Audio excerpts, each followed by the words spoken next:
Namaste, everyone. Om Parthaya Pratibodhitam Bhagavata Narayanena Swayam Vyasena Grathitam Purana Munina Madhye Mahabharatam Advaitamritavarshinim Bhagavatim अष्टादशाध्यायिनीम् अम्ब त्वामनुसन्दधामि भगवद्गीते भवद्वेषिणी। ओम श्री कृष्णाय नमः। ओम श्री व्यास महर्षये नमः। We are galloping through the significant portion of Bhagavan Sri Krishna's teaching. This is very significant, for this is the crux of the whole matter. This is self-knowledge. This is the teaching of the indestructible dimension of our existence, which alone is true, and the destructible dimension of our existence, which appears to be true, is declared to be false by the Vedanta texts. The two mantras that we studied before were taken from the Kathopanishad. We can presume that Bhagavan Sri Krishna, on one hand, as the Supreme Almighty, is the source of all the Vedas, as he says in the 15th chapter, I am the maker of Vedas. On the other, as the little son of Vasudeva and Devaki, he had gone to Rishi Sandipani and studied the Upanishads. Therefore, in one sense, it is his own work that he is quoting. In another sense, in this avatar, it is what he had studied from his guru that he is quoting. The two mantras from Kathopanishad constituted the 18th and 19th shloka of this second chapter, where it was said, Na hanyate hanyamane sharire Nayam hanti na hanyate. Though the verb used was to kill, to injure, we have explained it applies to all actions. The pure self in us neither acts upon anyone nor can be acted upon by anyone. And this you can apply at lot of places. Next time somebody hurts you, chant this shloka, Nayam hantina hanyate. No one can hurt me, no one can insult me, nor do I insult anyone. But put it in proper context. Let that Vedanta not make you irresponsible and insensitive, but let the Vedanta help you retain your inner poise, for that is the ultimate truth. You are the world. When you think somebody has hurt you, actually it is your own psychology that has hurt you. And when you feel somebody has praised you, it is your own psychology that makes you feel praised. And with the help of the highest Vedanta, if you can rise above your psychology, you find that you are above praise and insult. The 20th mantra, I should say shloka, 20th shloka of this chapter, we had read, but quickly to read it once more and see how Sri Krishna puts the matter of the truth being untouched by the six vikaras. Najayate mriyate va Did I say the shlokas 18 and 19? Not really. Shlokas 19 and 20, 19 and 20 of Gita are with slight adaptation mantras 18 and 19 of Kathopanishad. So this 20th, which we shall read now and see the Bhashya, is the second of those two. न जायते म्रियते वा कदाचित् नायं भूत्वा अभविता वा न भूयः अजो नित्यः शाश्वतोऽयं पुराणो न हन्यते हन्यमाने शरीरे. As I had pointed out, in the original Kathopanishad mantra, it is न जायते म्रियते वा विपश्चित and Nayam Kutaschinna Babhuva Kaschit. So slightly modified. Kutaschit in the second line is changed. First line Vipaschit becomes Kadachit, and second line Nayam Bhutva Abhavita. Now, when you recite Gita for chanting, for Shloka, Gita, Parayana, and so on, then in each quarter you do not split the sandhis. The second line would be read. Some of you may have wondered how I am saying Nayam Bhutva Abhavita. That is, as a speaker intending to explain the meanings, I take the liberty to split the sandhi wherever I feel like, for my intention is to make you see the constituent words. Otherwise, in a proper chanting, Nayam Bhutva Bhavita Vana Bhuyaha. The slant S, which is called Avagraha, is not pronounced.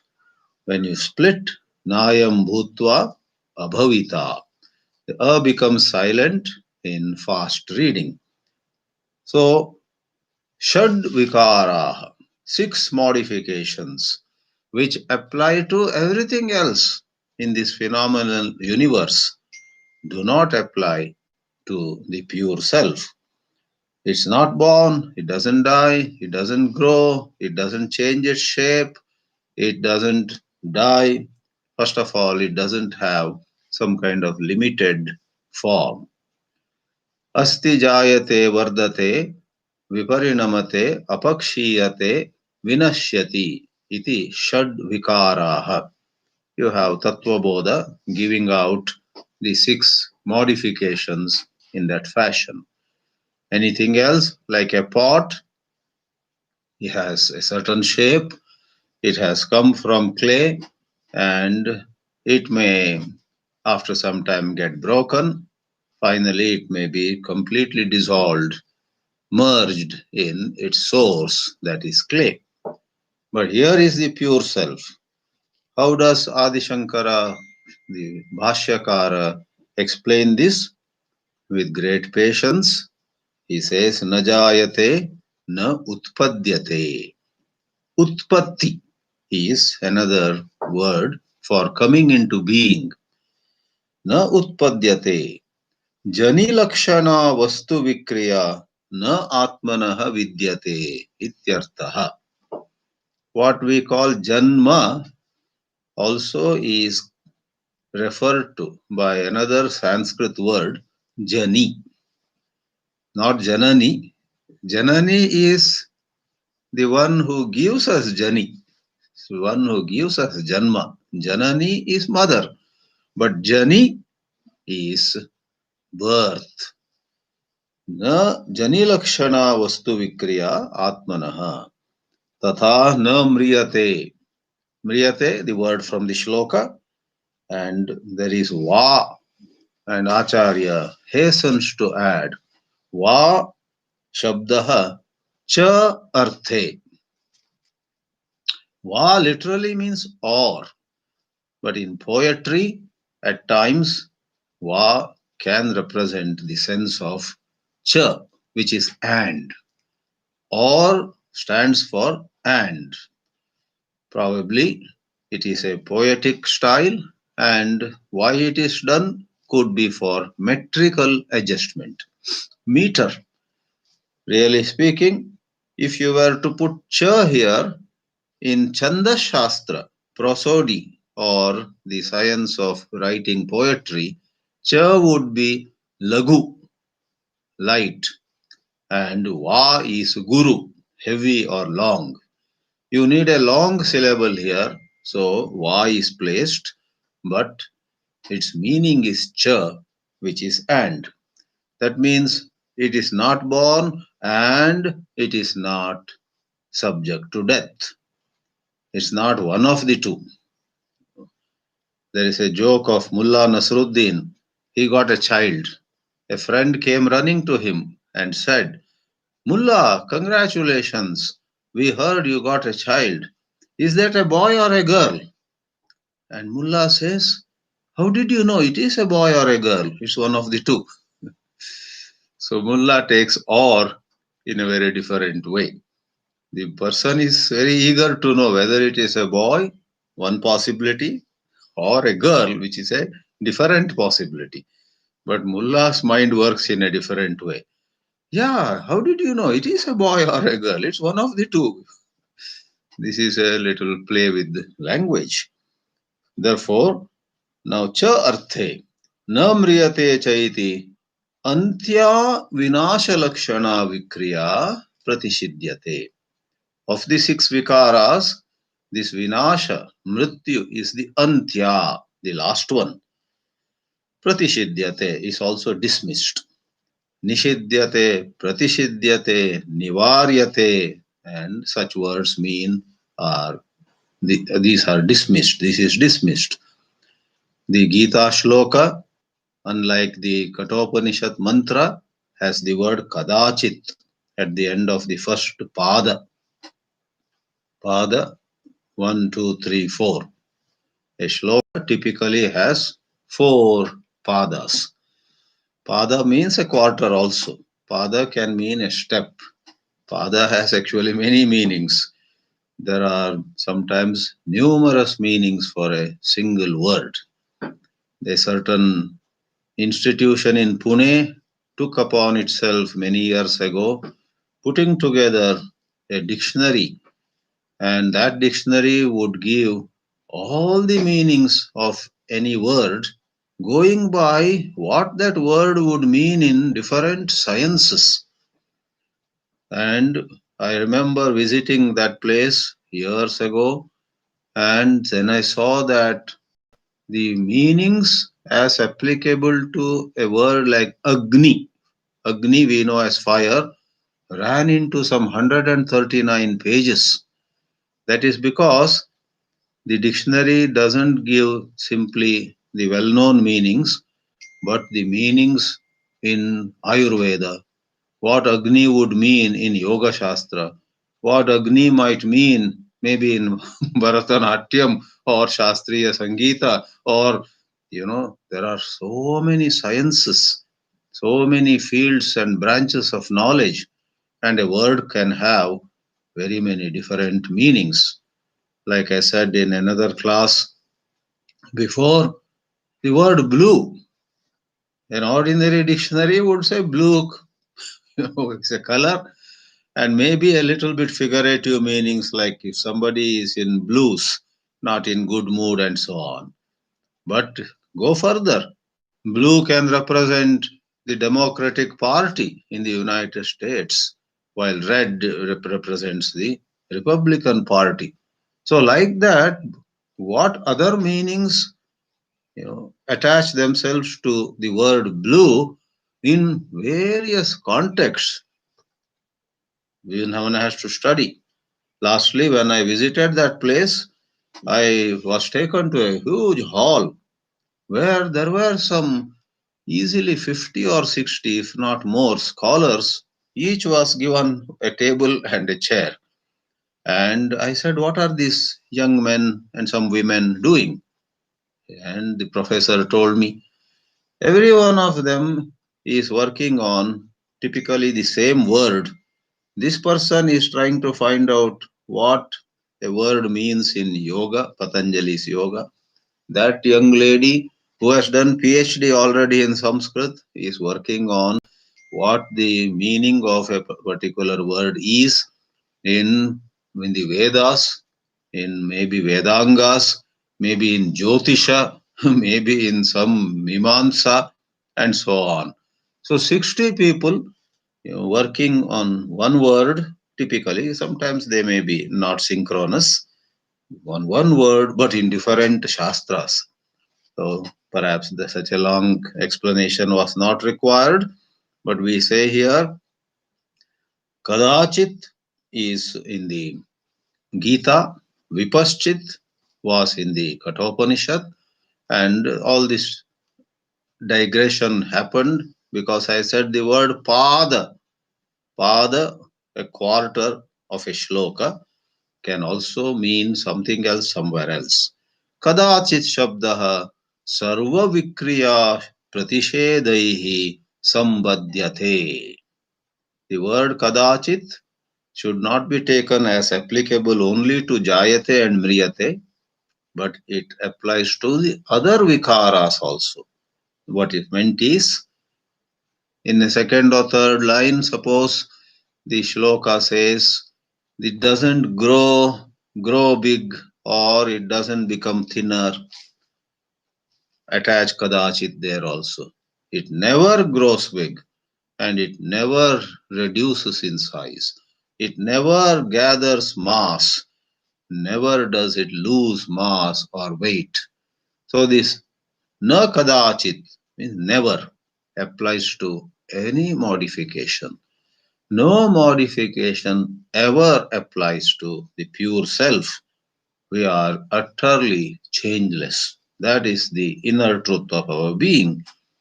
Na kadachit jayate, na kadachit mriyate, iti evam.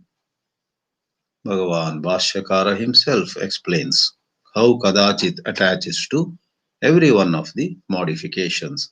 Yasmadayam atma, now picking up the next word of the shloka, bhutva. Bhutva means what? Bhavana kriyam anubhuya. Bhavana here is not a hall. Bhavana is coming into existence. Like if Mullah Nasruddin were to announce to this town, I got a child, he could say, Mama Shishuhu Abhavat. Bhavati, past tense is Abhavat. I got a child. Mama Shishuhu Abhavat. A child came into being. A child has come into being. I got a child. Bhavana Kriyam Anubhuya. Suppose something has already come into being. Paschat, afterwards, Abhavita is no more around. Its existence comes to an end. As Acharya himself gives an explanation, Abhavam Ganta. Ganta is future tense. Something will go into non-existence. Ganta is another form of Gamishyati. Having come into existence, if something goes into non-existence, that existence ending and non-existence beginning is technically death. Bhavanakriyam anubhuya paschat abhavita abhavam ganta na bhuyaha punaha. Therefore, what it means is, by saying that doesn't happen to the pure self, na mriyate. This is another way of expressing. Sometimes the Shastra is not a punarukti, but it is an elaboration on the part of the Shastra itself. Having used a single word to make it all the more clear, to emphasize on it, an elaboration can be given. Na mriyate means bhutva na abhavita. And now again, a poetic aspect of it permits. Because there is va na bhuyaha, Sri Shankara writes, one sentence I am skipping, va shabdat na shabdat cha. Va and na, what are these va and na doing here? After saying nayam bhutva abhavita, va na. He says, Va Shabdat, Na Shabdat cha, Ayam Atma, Abhutva na Bhavita. Earlier it was Bhutva na Abhavita, now Abhutva na Bhavita, which means having not existed before, if something comes into existence, that would be a scenario of birth, and that is dismissed. First was something wasn't there and then came into being, birth. Something was around and then ceased to be, death. So that is implied by va and na. In between, of course, simple sentence, yo hi bhutva na bhavita samriyate iti uchyate loke. In the world, whenever something is described as being born coming into life, or sometimes a political party is born, or a star is born. Somebody becomes famous in some field, we say a star is born. Something which wasn't so and now it is so is birth. And then this second line, therefore, dismisses both death and birth. Tasmat na jayate. Yohi abhutva bhavita sa jayate iti uchyate.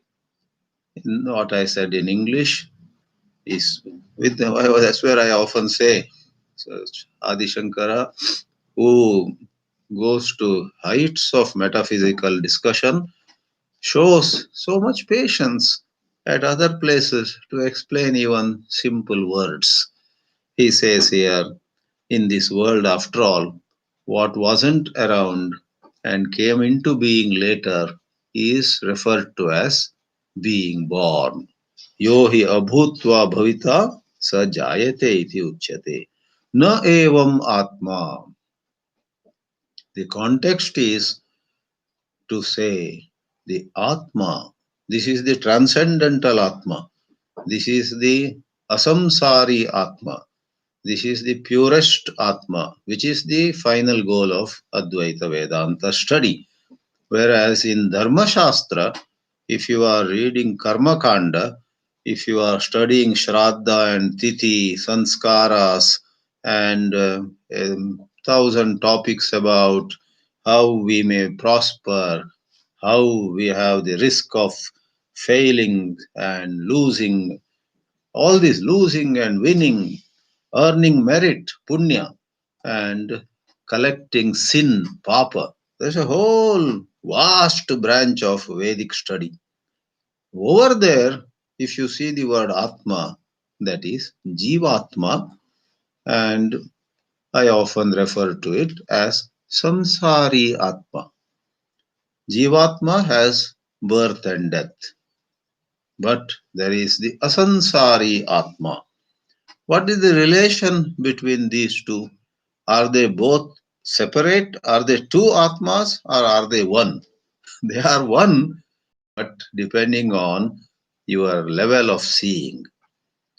My favorite example is, think of a pencil placed in a glass of water. It looks bent. Refraction, we study in school physics. And there is a whole branch of study, branch is a big word, there is study material to decide what is the angle by which the pencil bends.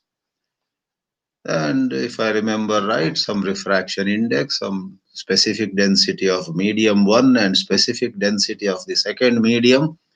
If it is in water, if it is in alcohol, if it is in, I don't know, turpentine, depends on in which liquid the pencil is put. It bends to various angles in our way of seeing. And there is mathematics, there is physics over there. So, Karmakanda is like that.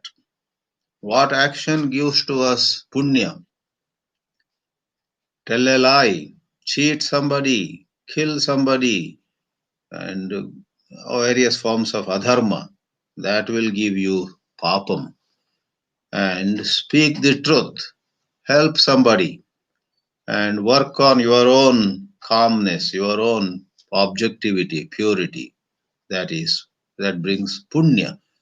So that is like the discussion of by what angle the pencil bends in the glass of water, depending on whether it is water or some other liquid, right?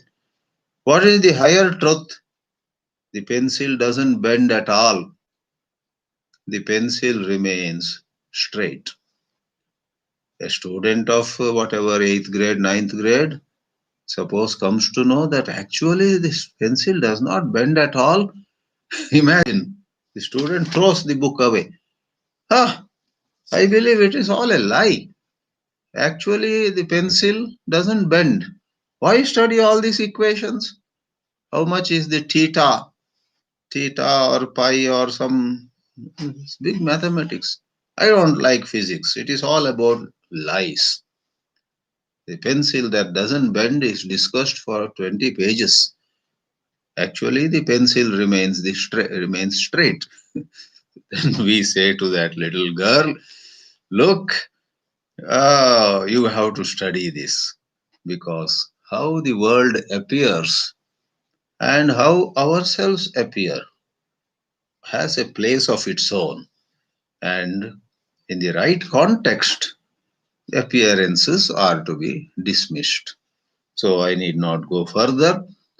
Asamsari Atma is the pencil that does not bend. That is the present context.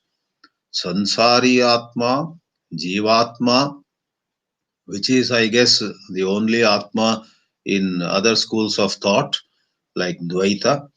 In the Dvaita Siddhanta, they do not talk about the all pervasive pure self, which is dismissed over there. And they take this world as real. Jagat Satyam. Sriman Madhvamate Hari Parataraha. There is a shloka. There is an emphatic line.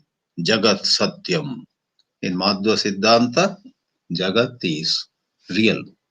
When I once wrote to somebody who sent an email to me saying that this Advaita is false and Dvaita is true, I wrote to him, look, it's something like this. The rainbow is false. The water droplets are the truth.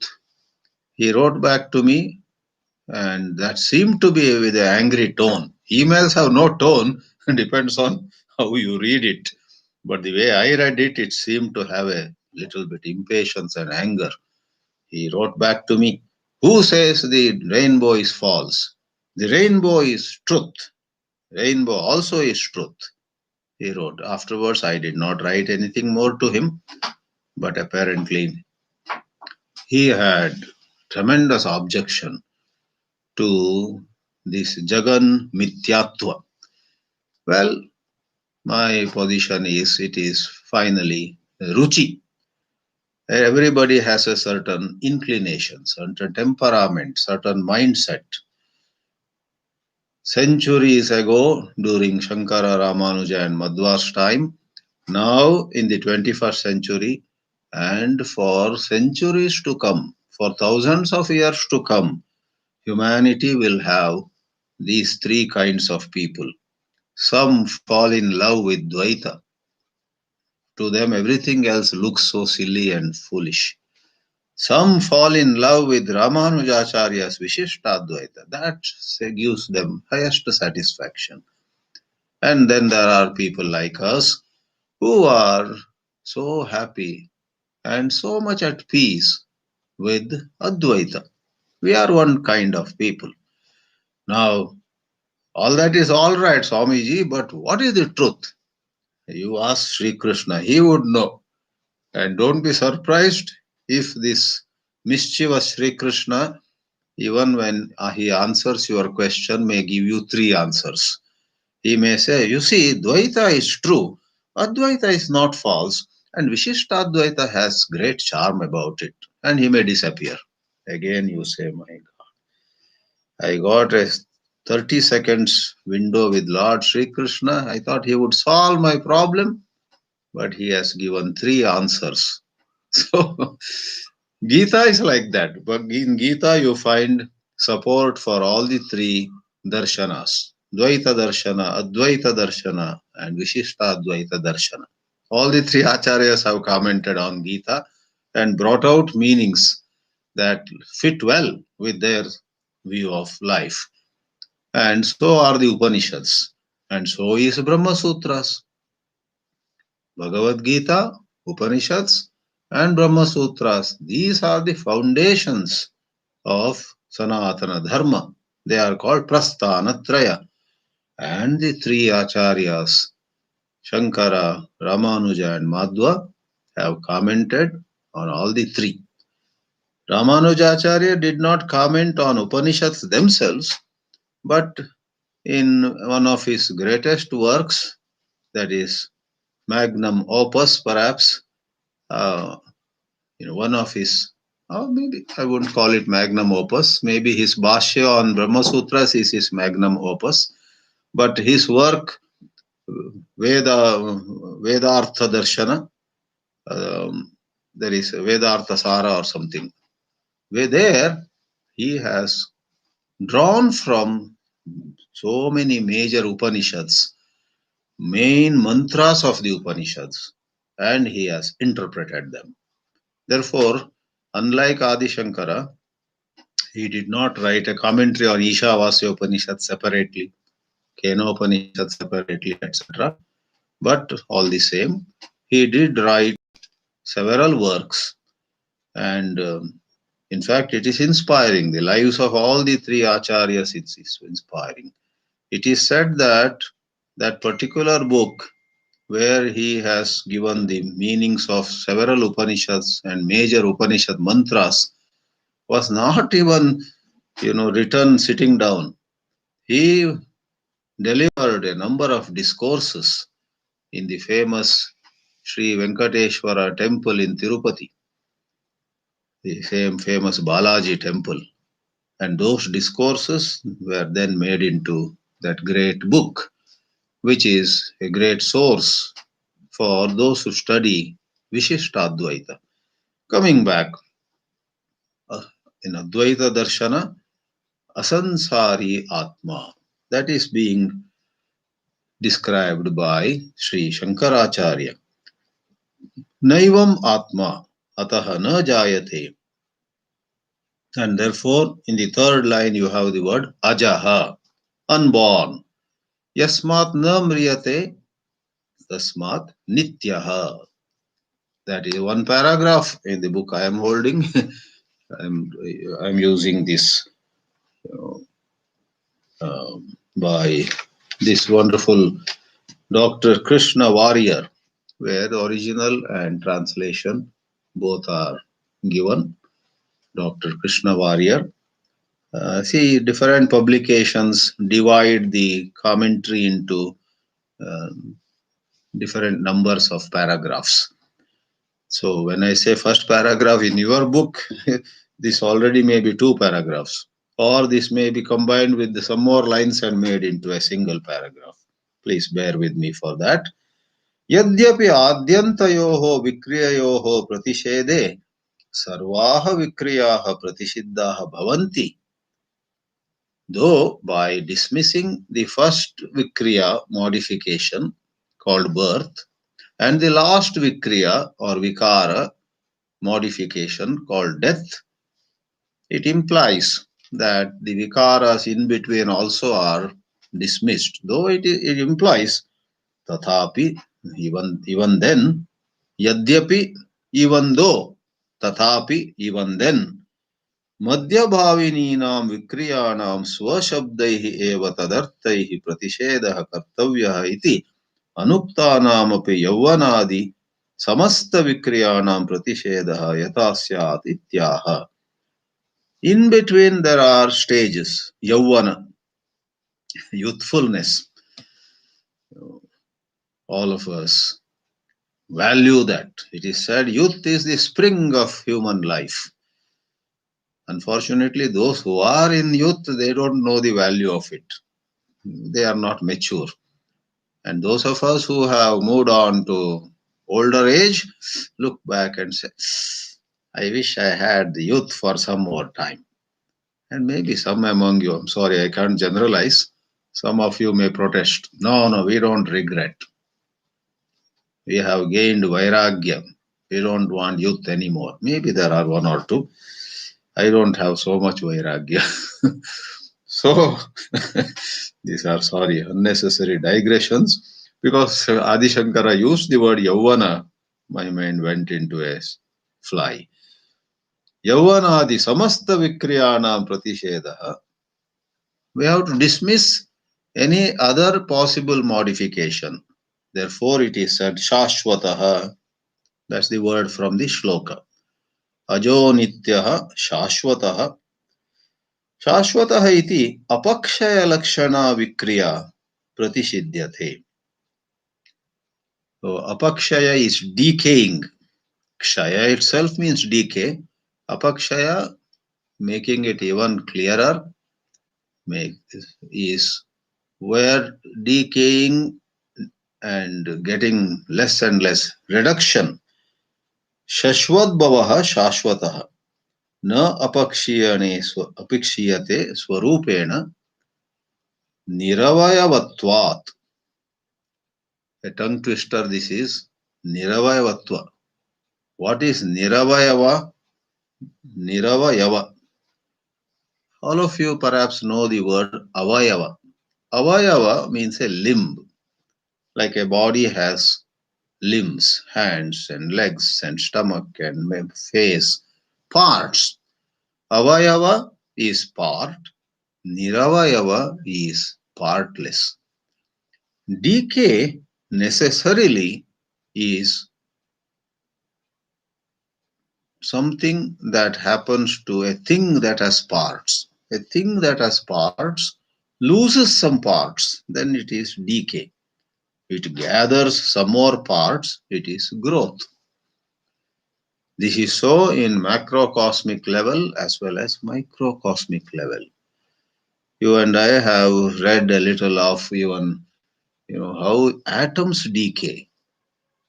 And even in atoms decaying and some radiation coming out, I guess Madame Curie and other researchers in the good old times, they found that some radio sensitive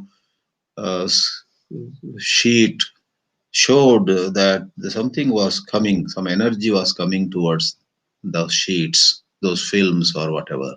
And then they found out that some radiation, some energy, and how this energy is coming, then physics found out that it is because the electrons are changing states and sometimes some particles may drop off. So even an atom has its avayava parts, and these avayavas parts like electrons suppose move or they drop off, then of course as a side phenomenon there is energy emitted or energy absorbed. There are equations for it. Suppose an atom were to be a uniform homogeneous whole having absolutely no parts, then it cannot have decay or growth. It doesn't have parts, it doesn't allow parts to join. Partless. That is not the case. Why go on and on? In this created universe, there is not a single thing which is without parts.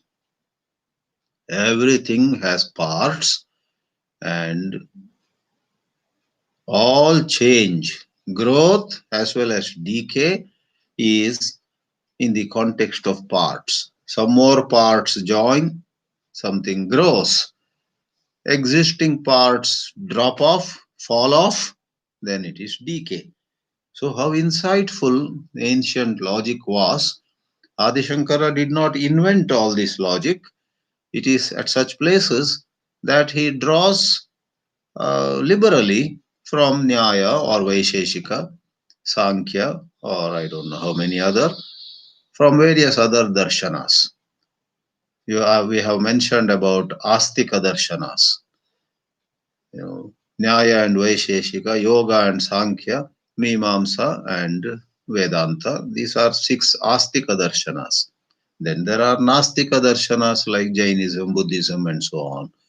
And in today's world, there are darshanas which have their roots in places outside India. You have darshana of Christianity, of Islam, of Judaism, of Baha'i, and so many. All right. So, what has parts? Sa avayava, savayava, can decay. Niravayava cannot decay. Therefore, na apakshiyate niravayavatvat, nirgunatvacha na api gunakshayena apakshaya. When we talked about parts dropping off, we have a physical imagination. Leave aside the physical, geometrical shape, size, etc. Something may have a certain quality. Let's say, even in human relations, we say, well, that uncle was so generous in olden days. Today he has become very miserly, doesn't part with anything. Olden days, how much he gave us, how liberally he would donate, how liberally he would help his nephews and nieces for their education or for some pleasure trip. Just ask uncle, he just gives. But now he has become miserly. So being generous, changing over to being miserly, or something was red, now it is not so red. Something was blue. So guna. So we talk about dravya, guna, kriya. Guna is one of the attributes of anything. So guna, such as color. So nirguna, atma is nirguna. Suppose it had some guna, then you can talk of apakshaya, decaying. Something was never red, never blue, never generous, never miserly, never kind, never cruel. So no guna ever could be applied. Then where is the question of it losing? You know,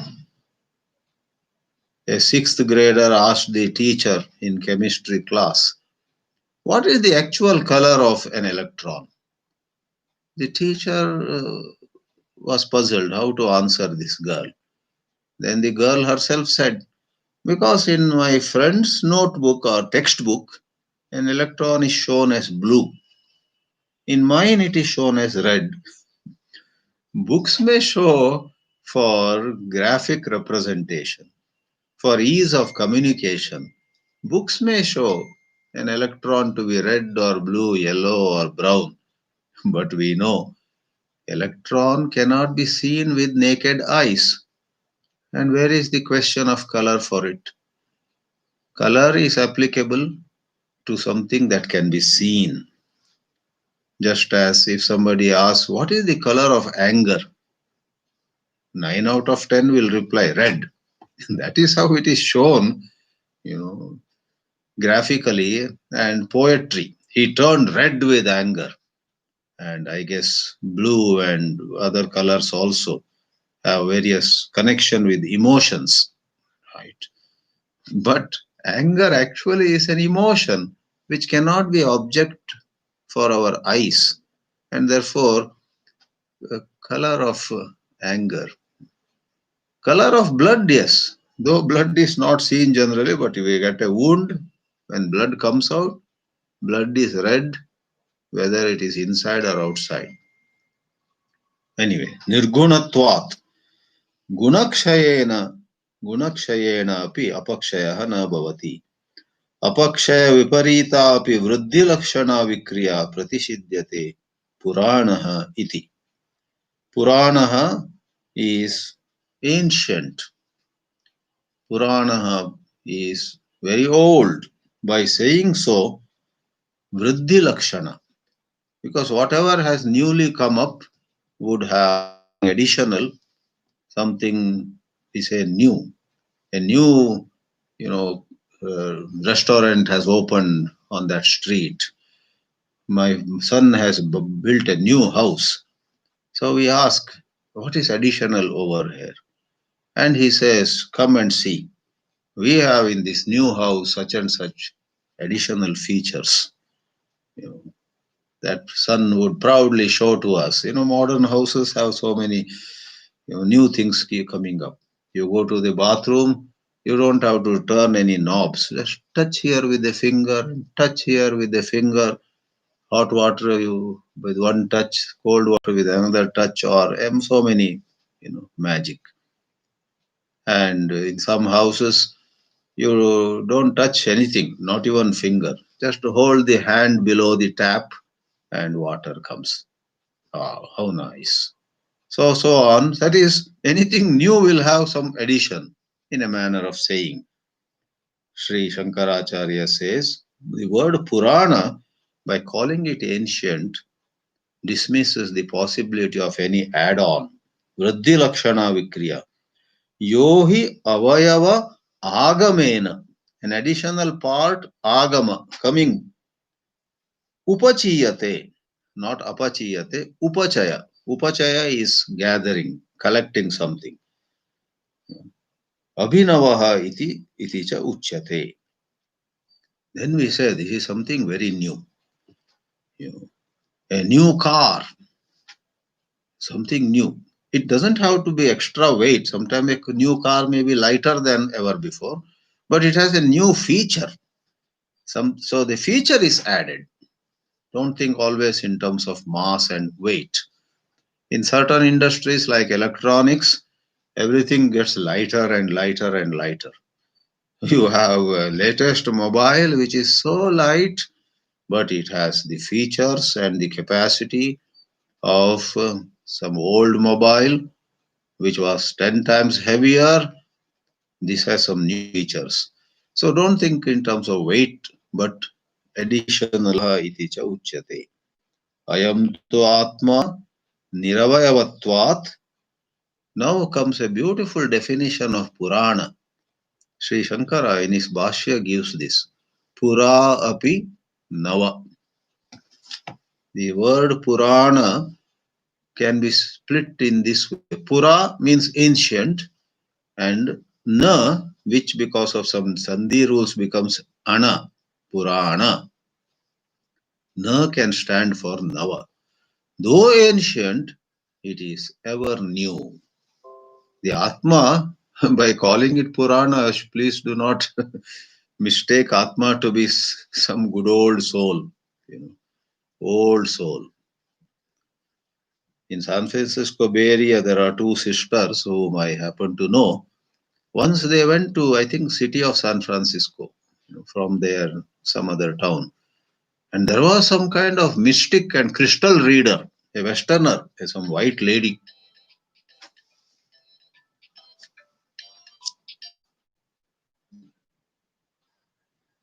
What somebody called participant. Is it working? Why did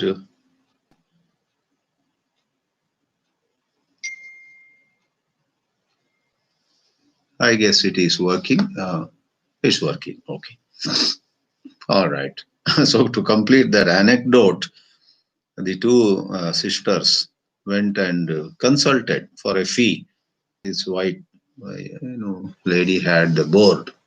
We can tell you your past by looking into a crystal and some other things. And one of the things they came back and said to us is, oh, it was an interesting session.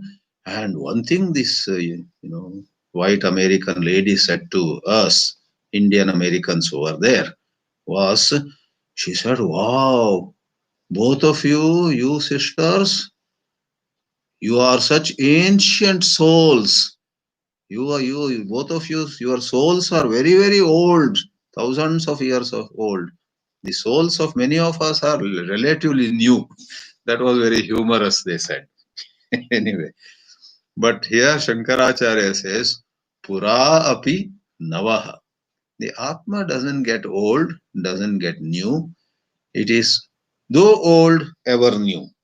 That means, because there is, unlike anything else, there is no decay, there is no loss of some quality. It doesn't have the usual qualities that things in the world have. Na vardhate ityartha. Therefore, vriddhi is dismissed, which was sata na hanyate. Last line of the shloka. Na hanyate. Hantihi atra. Hantihi is the act of killing, injuring. But in this context, viparinama, as we had mentioned before, without the mass changing, viparinama is just a kind of shape may change. In some aspect, things may change, let us say. Otherwise, it is pretty much the same. Just reorganizing the parts. No adding parts, no subtracting parts, but just reposition the parts. That would be called viparinama. Hantihi atra viparinamartah drashtavyah apunaruktatayai. Punaruktata is repetition, saying the same thing. And apunaruktata. Apunaruktatayai, fourth case. In order that nothing is repeated, the word hantihi has to be taken as dismissal of viparinama, a change where parts could be just reorganized. न विपरिणम्यते अतः अन्यमाने विपरिणम्यमाने अपि शरीरे.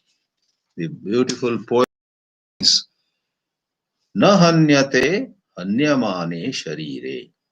Even as the body is being subject to change, the truth of your existence, the ultimate asansari Atma, does not undergo any change at all.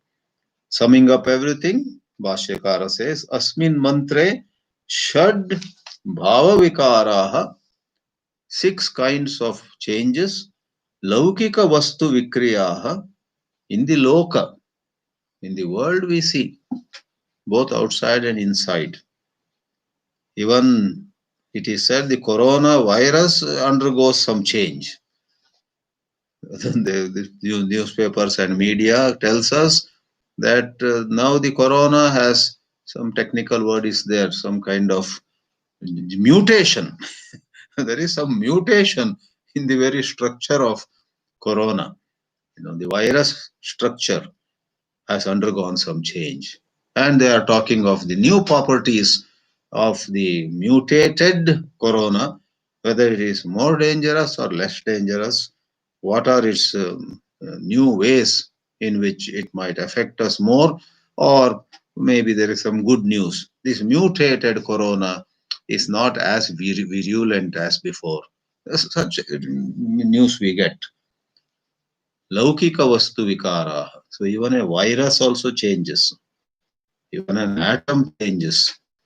Even an electron, proton, etc. are rediscovered in the science to be nothing but some kind of energy spread, and that energy spread has its own dynamics about it. Therefore, there is nothing in this phenomenal universe which doesn't change. Laukika vastu changes. Atmani pratishidyante. Sarva prakara vikriya rahitaha atma iti vakyartaha. All right, what is the meaning of the whole sentence? All kinds of modifications are not applicable to the asansari atma. What about jivatma, samsari atma, which leaves one body, takes another body, and in the new body again grows up, marries, has children, and does good things, does bad things? Samsari atma, of course, has vikriya because it gathers punya and it collects papam. It samsari atma at the physical level, at the psychological level, in the sukshma sharira level, has lot of changes. Maybe in our past lives we were of one kind, and the fact that we are getting into Bhagavad Geetā, Vedanta study, some japa, some tapa, some Ishvara Chintana, some satsanga. Now December 25, we are going to have organized by a group in Tampa, Florida, Akhanda Vishnu Sahasranama Sankirtana. All of you must have got an email or will be getting an email. Now, the fact that we are doing on Vaikuntha Ekadashi, which falls on December 25 this year, Vishnu Sahasranama Sankirtana from morning to evening by rotation, of course. People from around the world will be involved in it. That itself shows that we, the Jivatmas, getting into such virtuous act, have come a long way. Maybe in our last life, we had no time for it. We saw somebody and said, I also hope to do this one day. This life we are doing it. So, Samsari Atma has Vikriya, but Asansari Atma, the pencil in its purest form, has no bend. This pencil that is perceived by an onlooker has an angle of bend. Sarva prakara vikriya rahita atma iti vakyartha yasmadevam tasmat ubhau tauna vijanitaha. The previous mantra, iti purvena mantrena asya sambandha. Ubhau, both of them, both categories, both camps of people who think that the pure Atma either acts upon something or allows something else to act upon it. Both the camps do not know. Both are ignorant. Om Namo Bhagavate Vasudevaya.